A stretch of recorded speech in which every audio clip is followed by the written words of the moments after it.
That phone has, this phone I created earlier has Google Play on it, and that means you will not have root privileges on the phone. Now, one trick, you can hack this phone to gain root privileges, and I have a project where you do that, but it's very difficult, and it doesn't work on Windows anymore. So that is 142, so I'm going to skip it. And if you look at 142, it's going to tell you, you probably want to just go on to 145 instead if you're a Windows user, and that's what I'm going to do, because there's a much easier way to get a rooted phone with the Android emulator. Just close this one. All you have to do is make any one of those phones that does not have the Play Store, and it will be rooted, and I'll show you this.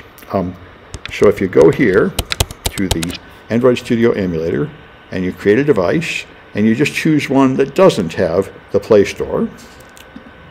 You can use the same version of Android. I think I used API 30 last time. That's screwy. Well, it's 33, that'll do. Because I guess different name, I choose any of it, doesn't matter. And you can change other settings, but you don't need to. That'll be this one down here. And when you run it,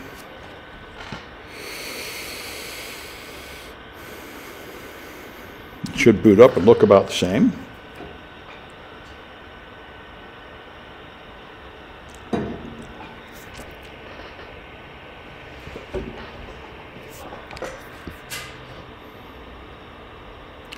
But it has Gmail and YouTube, but it does not have Android, it does not have the Google Play Store.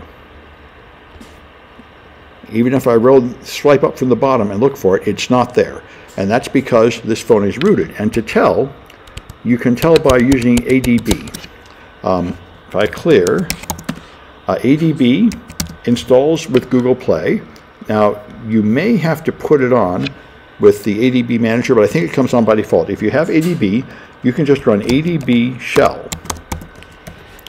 And this will give you a shell on the Android phone. If you do ls, you'll see the folders and files on the Android phone. And if you do su, you'll elevate to root.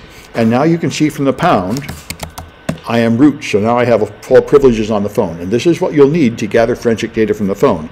Now, if I run the other phone and did this, you would not be able to elevate to root, because it has the Android.